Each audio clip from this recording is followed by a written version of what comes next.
One of the greatest minds of all time says we cannot solve problems by using the same level of consciousness that we were at when we created them. And that gentleman was Albert Einstein. There is talk on the interwebs about penalties. And if you look at the penalty report, it is not Jason Anderson diverting a massive crash and getting back on the track safely, still in first place. He gets docked. That is not what this is about. This is about a privateer, Bobby Piazza, and his violations or actions detrimental to the sport.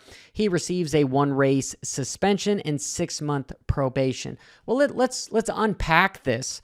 And if I have the story correct, which allegedly I may or may not, this is my point of view of what happened. So you have a privateer, and privateers can't afford to go racing. The sport doesn't pay them enough, and therefore they need to come up with sponsors. They need to accept donations from people, a fund my race. There's other avenues that are happening. Arena Cross is doing the whole motivate thing, and these riders have to come up with fancy ways to keep racing, because what's really detrimental to the sport is having the fans realize that being a privateer pays less than flipping burgers at a fast food restaurant. There is thousands, hundreds of thousands of fans that come up to these riders and idolize them. Kids want their autograph. They don't care that they finish 40th or they don't even make the night show. All they care is that they are a professional. They hold their license. It means something. And to the parents, they love seeing the dreams form in their kids' eyes of going, yes, anything is possible, young man or little miss. And it's super detrimental. I'm using that word detrimental because that's what the violation is detrimental to the sport. What is detrimental is not paying these guys enough, not paying them to be there. Because you know what happens if you don't have anybody show up at the races? At least the privateers. You've got a battle between both classes and 18 professionals. That's 9 guys in 250s, 9 guys in 450s with an attrition rate that is above 50%. You're going to end up with 4 guys per class. You can't really fill a stadium watching 4 riders race. Am I over-exaggerating? Quite possibly.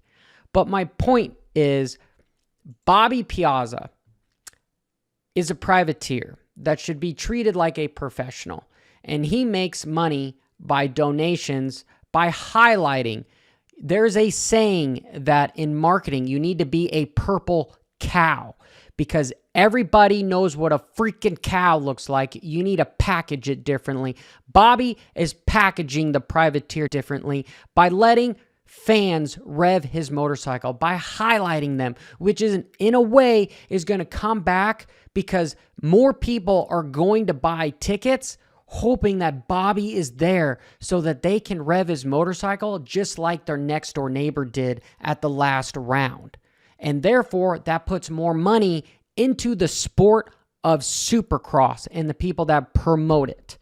And so, if I'm finally getting to the point of what happened and as why Bobby is deemed detrimental to the sport, is he was doing his normal thing. He was letting riders rev the motorcycle, but he was doing it at the freestyle place because from what I understand, allegedly, he was not wanting to make anybody mad because of the noise. Because the rules, honestly, don't say anything about noise in the paddock. It's just saying that operation of a vehicle 5 miles an hour. I've looked over this thing. It hasn't with a fine comb. I've looked over all 76 pages, and I can't find anything about revving your motorcycle being a hindrance.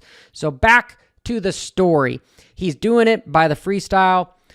Feld came up to him. Security guard said, you can't do that. He, in his own right, is asking, why? Why can't I? Of course, I'll shut it down, but could you give me a reason as to what rule I am breaking? So they told him, go back to your pit. We will let you know.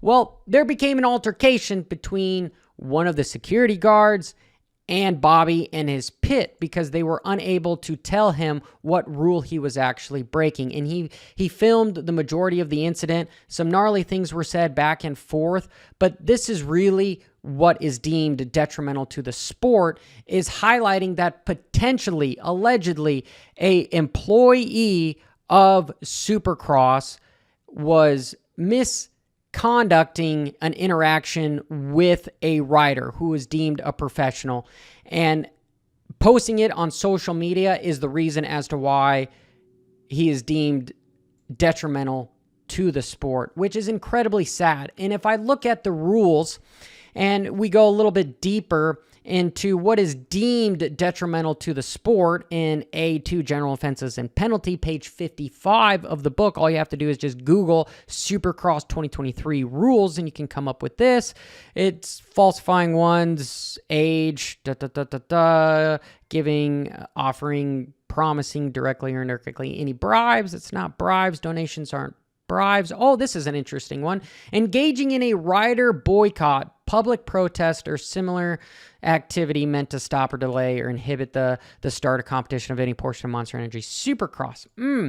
So this is why you can't start a riders union, is they're going to tell you you can't race. Well, if you post anything negative, you can't race either. And that is unfortunate. Unfortunate. Getting back to the rules, media comply with operations warning, flashing lights. The only thing I can see here is people at Power decided that his post was detrimental to the sport. And I find it very sad and concerning as to why the sport needs to go through these lengths to inhibit a rider like Bobby, who is somebody that is paying to race, that has changed his life and his family's life to make this a dream, and to be treated this way is just sad.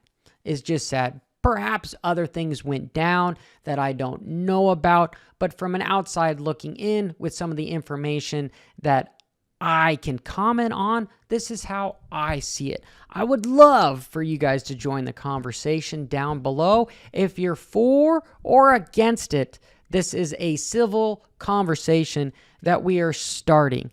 And it is really, really unfortunate that Bobby is being painted as an example, when truthfully, if things are, from what I understand, perhaps some of the security guards should be having some of the same suspension as one of the professional riders, the talent of the actual event.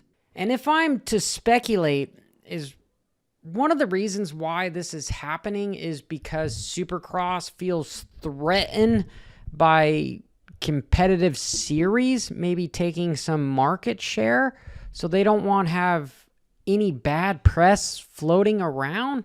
So it's better to push it onto a rider than it is to take ownership of a wrongdoing. If in fact what happened actually happened, allegedly, again, we don't know, because the primary voice of what went down is being told he can't race. So he's got to play ball.